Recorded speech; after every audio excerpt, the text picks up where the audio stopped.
you became a stockholder of Biancham in 2020. Is that correct? Yes po, Your Honor. Who made you a stockholder of Biancham? To my knowledge, last 2020 po, Your Honor, it was Attorney Percival Ortega po who asked me to sign the document to complete the corporation. May I ask who Mr. Attorney Percival Ortega is and what is your affiliation to him? He is a majority stockholder of the company po, Your Honor. Mr. Chair, may I ask why would Mr. Percival Ortega approach you? Out of nowhere, biglang nagsabi, can you sign these documents so we can become a stockholder? To my knowledge po, Your Honor, there are magkakilala po sila ni Attorney Roque, which is my employer that time po, Your Honor. Mr. Chair, let me go back to the answer of Mr. De La Serna earlier, which is his period of employment as EA of Attorney Harry Roque was from January 2021 to November 2021. Does this mean that you have been employed by Attorney Harry Roque prior to your stint as his executive assistant? The executive assistant post was available by January 2021 until November 15, 2021 po, Your Honor. But I was previously employed po ni Attorney Roque po, but not as an EA po, but as a SOCMED person po. May I know your employment? Under what employment contract were you under prior to your EA post in 2021? We don't have any contract po, Your Honor. If not, Kasi, can I explain po? Sorry po, Your Honor. I Go ahead. explain ko lang po what did happen. Kasi, that time po kasi, Your Honor, nagantay po ako ng post in the office of the presidential spokesperson. But it was not given until January of 2021 po, Your Honor. so what was the position prior to 2021? Consultant, personally employed? I handled the social media of Attorney Roque po, Your Honor. So the social media, I thought a while ago you said that was under your position as EA3. So were you already performing the function prior to being employed? I started as the stockmed of Attorney Roque in 2020 po, Your Honor. Then I was given a post by January of 2021 as an executive assistant po at the office of the presidential spokesperson po, Your Honor. Mr. Chair, I would like to ask Mr. De La Serna, when did you meet Attorney Harry Roque? What month and what year? I met Attorney Harry Roque October of 2019 po, Your Honor. Mr. Chair, I will second the question of Attorney Jinky. What makes you special? Kasi I wonder, Attorney Harry Roque met you in October 2019. And he knows Mr. Percival Ortega, and Mr. Percival Ortega approached you to become a stakeholder of Biancham in 2020. Ang stakeholder ni Mr. Percival Ortega, is it because of your affiliation to Mr. Harry Roque? Maybe that is because po, I really don't know the answer po. Bakit ako yung napili po, Madam Chair?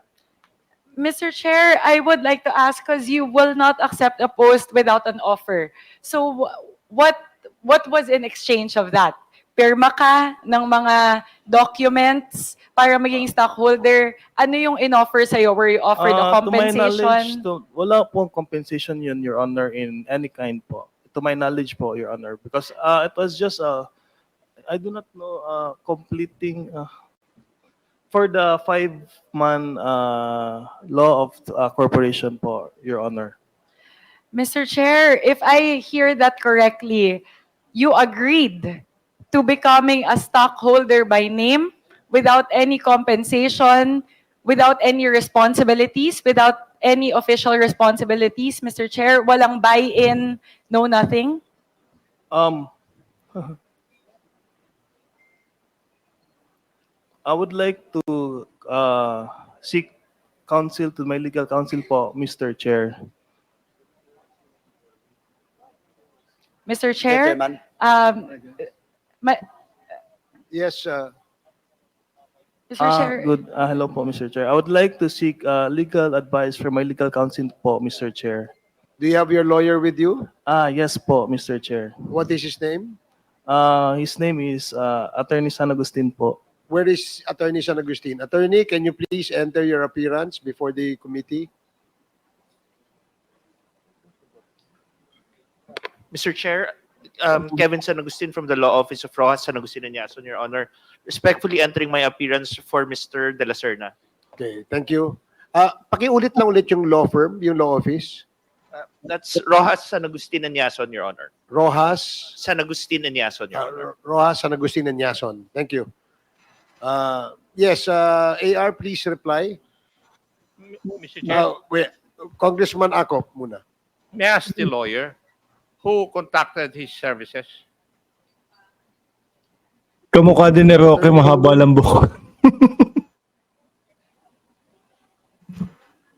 Walang linabas na pera para maging incorporator. Eh baka merong inilabas na iba, mga kababayan, para maging incorporator. Mr. Chair, I'm sorry, I did not catch the question. Who contacted you to be the lawyer of Mr. De La Serna? Attorney Roque, Your Honor.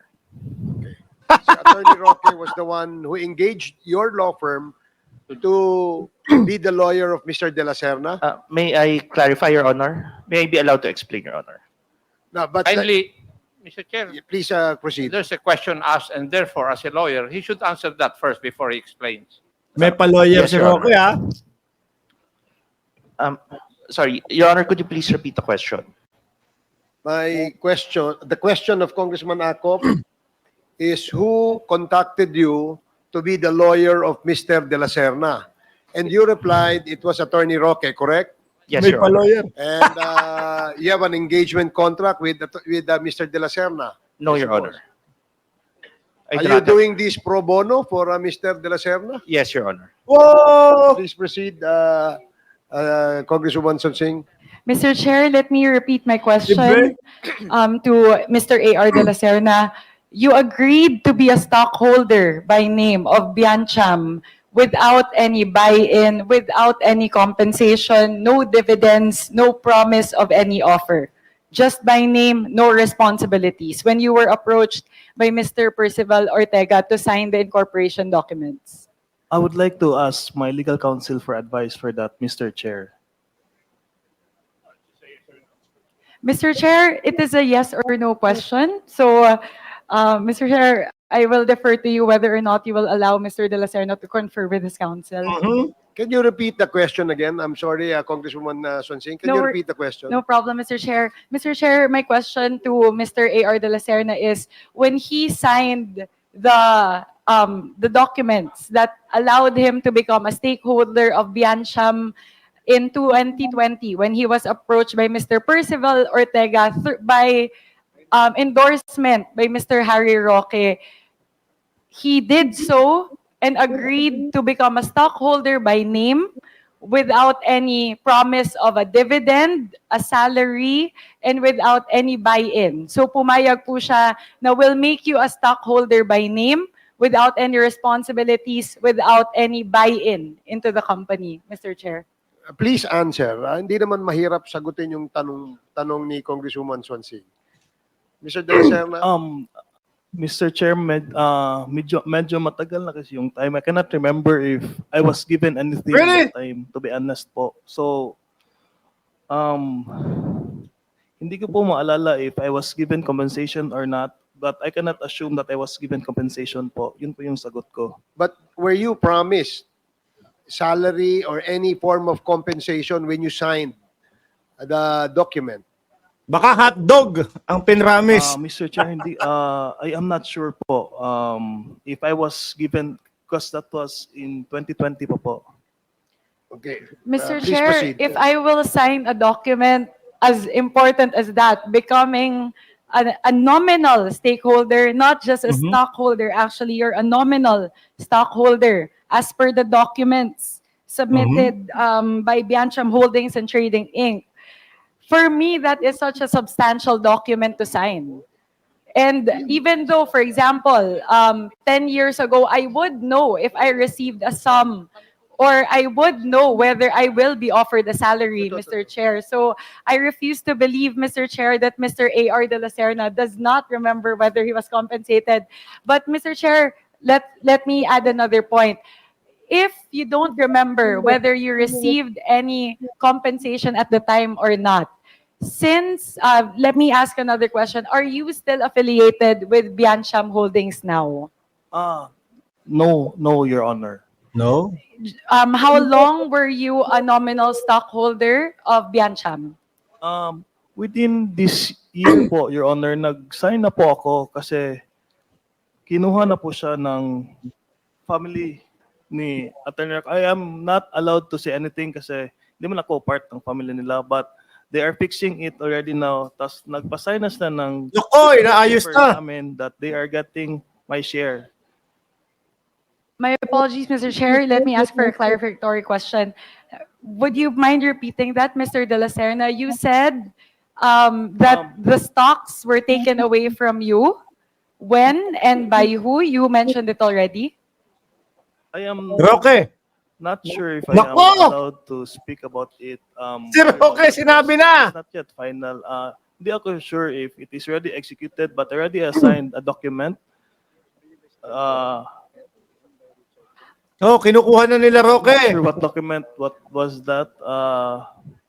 Pero pinapirma po siya sa akin, giving my share By the family of Roque. to Ma'am Myla Roque po, the wife of Attorney Roque. So, Mr. Chair, for my colleagues here were saying they didn't hear. So, you already signed documents now transferring your shares back to Mrs. Roque. Is that yes, correct? Yes, correct, Your Honor. May you please let us know the first name of Mrs. Roque? Myla. Mrs. Myla Roque po, Your Honor. Myla. Yes. Myla. So you transferred your shares in Biancham. Share po, one lang po yun, Your Honor. Is that one based on the document?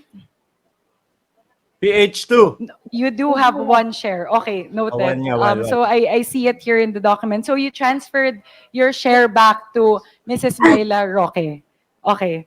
Mr. Chair, let me go back again to my question. I'm trying to figure out the circumstances by which you met Attorney Harry Roque and what's so special about this affiliation that he will make you a stockholder of a company. So may I ask the circumstances by which you met Attorney Harry Roque in 2019, October During 2019? October of 2019, Your Honor, there was an inauguration in our barangay po. Nagbigyan po kami ng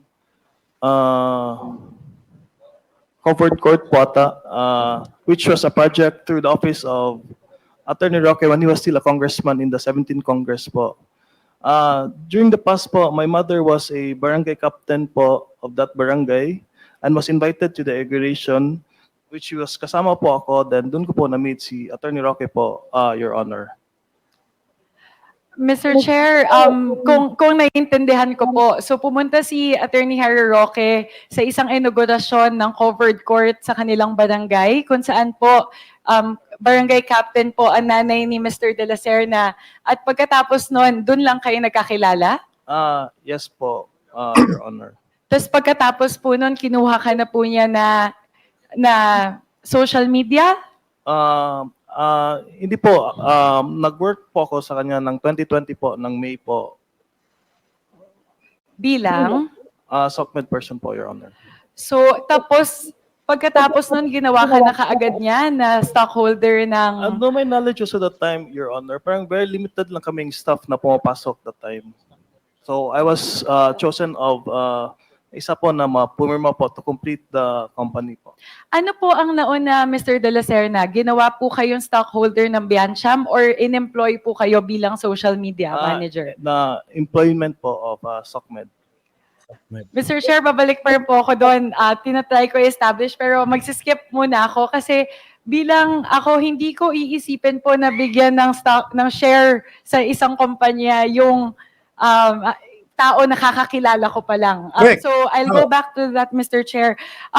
Mr. De La Serna, tatanungin ko po yung mga aktibidades niyo po habang kayo ay nominal stockholder ng Biancham. Maitanong ko lang po, were you asked to sign documents while you were a part of Biancham? No po, Your Honor. Bukod sa ikaw po ay stockholder, naging miyembro din po kayo ng Board of Directors ng Biancham, tama po ba? Yes po, Your Honor. Opo, dahil yun po yung nandito sa dokumento na hawak ko sa submission po ng Biancham, kayo po ay miyembro ng Board of Directors. Nagsabay po ba yung pagkakataon na kayo ay Executive Assistant ni Attorney Harry Roque at kayo ay Board of Director ng Biancham? Sabay po yun? So sorry po, Your Honor. I'm not sure, but I guess it's the same. But Opo. I'm not 100 sure na yes po yung sagot ko. But it's like 80% sure. Sige po. Bilang miyembro po ng Board of Directors ng Biancham, are you aware of the transactions na ginagawa po ng corporation? No, Your Honor. So, ibig sabihin po, kayo ay stockholder lang, miyembro ng Board of Director by name. Pumipirma po kayo ng mga dokumento nang hindi po alam yung mga nangyayari? I had full trust and confidence with Attorney Percival po, Your Honor. Sige po. Alam niyo po ba na ang Biancham ay nagmamay-ari ng shares sa ibang mga korporasyon? No, Your Honor. What? One of these corporations po ay ang First Bataan Mariveles Holding Corp or ang FBMHC. Sinasabi ko lang po at may pagmamay-ari po ang Biancham na 50% ng FBMHC. Aware po ba kayo, Mr. De La Serna, nung panahon na kayo ay miyembro ng Board of Directors ng Biancham, na ang Biancham po ay pumasok sa isang partnership sa Green Mile Realty Corporation? Yes po, Your Honor. Aware po kayo? Yes po. So naaalala niyo po na pumirma po kayo ng dokumento na pumapayag po na pumasok ang Biancham sa partnership po sa Green Mile Realty Corp. Alam ko may pinirmahan ang document but I'm not sure it was a partnership with Green something po. Hindi ako sure. So binabawi niyo po yung Pirma lang, Alam ko may pinirmahan akong document but I cannot fully say na Si Boy it was Pirma. with Green. Yun po yung sinabi niya. Mr. Chair, I highlight this because one of the key principal projects of the partnership between Green Mile Realty Corp and Biancham, which then became FBMHC or the First Bataan Mariveles Holding Corporation, is to develop a plot of land in Mariveles, Bataan with the size of 422 hectares o yung tinatawag po na Mariveles land. And the development project was valued at 1.8 billion pesos. Mr. A.R. De La Serna, kayo po ay sumasang-ayon na ang 1.8 billion pesos ay malaking halaga po. Yes po, Your Honor. Napakalaking halaga po nun. At alam niyo po ba kung saan kinuha ng Biancham yung ganito kalaki na pondo para po mabili ang ganitong 1.8 billion pesos na lupa? To be honest po, Your Honor, I did not know the transactions of Biancham po. My apologies, Mr. Chair. Mr. De La Serna, can you please repeat? To be honest po, Your Honor, I do not know the activities of Biancham po. Mr. Dami Chair, I feel like the recurring theme here is Mr. A.R. De La Serna signs documents as the Correct. board of director without any knowledge or Correct. without reading the subject matter. May I ask po, let's say dumating yung dokumento sa harap nyo, sino po ang kinukonsulta nyo? Na pwede ko ba itong pirmahan? Hindi ko to Attorney pwedeng Bal pirmahan? Ortega po, I have full trust and confidence to Attorney Percival Ortega po, Your Honor. Ganun Sino lang? ulit si Attorney Percival Ortega at bakit, bukod sa ipinakilala siya sa iyo ni Attorney Harry Roque, bakit napakalaki ng pagtitiwala mo sa kay Mr. Percival Ortega? Daming pera nun, ha? Okay naman po kausap si Attorney Bal po, Your Honor. Bakit ikaw, sarili Mr. mo Chair, sagot yun? may I also, I guess ang parati ko pong naiisip dito ay yung pareho po sa sinasabi ni Ms. Baterna doon sa mga dati nating tanong na pumipirma lang ng pumipirma. Pero sige po, ang tanong ko po, kinukonsulta niyo po ba si Attorney Harry Roque kapag kayo ay pumipirma ng mga dokumento sa Biancham? Ang kinukonsult ko po, Madam, Your Honor, is si Attorney Percival Ortega po. Kahit employer mo si Attorney Harry Roque Ah, at ibinalik mo yung shares na galing na nasa sayo papunta sa kanyang asawa, hindi yes. ba nag-ibig sabihin noon na share nila yon bago ilipat sa'yo kaya kailangan mo siyang konsultahin sa mga desisyon patungkol sa Biancham? Yun talaga ibig sabihin. Sorry po, hindi ko na-gets yun. Kasi po, ulitin ko po, 'di ba, may one share ka Yes. sa Biancham. Alam mo ba kanino galing yung share na yon? No, Your Honor. Bakit kanina, nung tinatanong ka namin, ang sagot mo, binalik ko po yung share kay Mrs. Myla Roque. Hindi ba ibig sabihin nun, alam mo, na galing din kay Mrs. Roque yung share na nabigay sa'yo? What I mean sa binabalik ko, Your Honor, is alam ko na completing shareholder lang po talaga ako doon. I do not own anything doon. I have not invested on it. So, binabalik ko lang po kung sino yung sabihin ni Attorney Percival Ortega po, Your Honor. Matanong ko lang po, nung panahon po na nasa Biancham kayo, active pa po ba si Attorney Harry Roque doon sa mga aktibidades ng Biancham? To your knowledge, did he attend any of the meetings? Meron ba siyang... Maski ako po, Your Honor, wala po akong inatinan na meeting po ng Biancham. So, hindi ko po alam kay Attorney Roque if nag-attend po siya. So, Mr. Chair, I believe we have established here that Mr. A.R. De La Serna is a stockholder of Biancham by name, entered into agreements without any knowledge of these agreements. So, by name lang po talaga ay nandun siya. At huling tanong po, Mr. Chair, if I may, do you have any relationship with any other corporation registered with the SEC, either as a stockholder or as a member of the board of directors, bukod po sa Biancham? Ang alam ko, I guess, hindi ako sure po, Your Honor. I guess for the... Pwede ko i-check yung emails ko po. Mr. Chair, Alam ko, meron pong isa pa. I'm not sure if ano po yun. Nag-sign lang din po ako noon, Your Honor. Mr. Chair, this is a very important question. Wala nang ibang kumpanya na ikaw ay pumirma ng incorporation documents? There's one more, to my knowledge po, Your Honor. What is the name of the other corporation? Hindi ako sure, Your Honor. Pero I know in myself na mayroon pa akong isang... Dami! This is critical, Mr. De La Serna. We need to know what other corporation you're a part of. And sino ulit yung nagpapirma sa'yo ng incorporation or Same po, Attorney Percival Ortega pa rin po, Your Honor. ano ang relasyon ni Mr. Percival Ortega kay Attorney Harry Roque? There are law classmates po, Your Honor. Law classmates. At nung pinakilala ka, gawin mong stockholder, sinabi na si AR na lang yung kunin mo na Yes, Your Honor. To complete the requirement of the corporate law po, Your Honor. is that the same case with this other corporation? Yes po, Your Honor. May you please let us know the name of that corporation? Hindi ako sure. Sorry po. I do not know po, Your Honor. To be honest. Dami Hindi lang ko alam. kasi Pero alam talaga. po, aside from Biancham, may isa pa akong C9 po na document. Anong industry, anong sector ng other corporation na yon? To be honest po, Your Honor, hindi ako sure if anong company po yun. In what industry. Mr. Chair, can you, I don't know this is very important, but I hope that Mr. De La Serna can furnish us, Mr. Chair, with the name of that other corporation. Because, Mr. Chair, my concern is if he's signing documents for Biancham Corporation without knowing the nature of these documents, he most likely is also, pumipirma ka din ba ng mga papel para doon sa isang korporasyon na yon?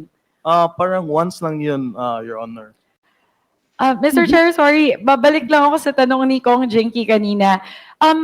Ngayon na hindi ka na employed under the office of the presidential spokesperson as an EA. What is your relationship with Attorney Harry Roque now?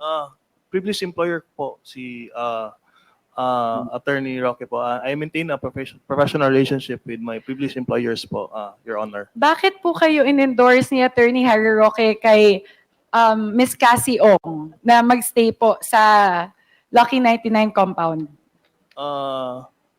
I was not endorsed by Attorney Roque po. Na-introduce niya na po ako. Ako po yung kumausap kay Ma'am Cassandra Leong if pwede ako magstay sa lodging houses po nila in Porac. Pero paano mo nakilala si Miss Cassie Ong? Through the introduction of Attorney Roque po, Your Honor. So, nag-approach ka lang sa kanya after the fact na after kayo in-introduce, hindi ka in-endorse tulad ng ibang mga pagkakataon na in-endorse kayo ni Attorney Harry Roque kay Miss Cassie Ong na nangyari kasi Cassie, doon, pakipasok si AR sa ang nangyari kasi compound? doon, Your Honor, was nagtanong po sa akin si Ma'am Cassandra if ano ang ginagawa ko po sa Pampanga. Then I was very honest with her that I was looking for a place to stay because I'll be starting my flying school soon. And sabi naman niya they have lodging houses in I know in my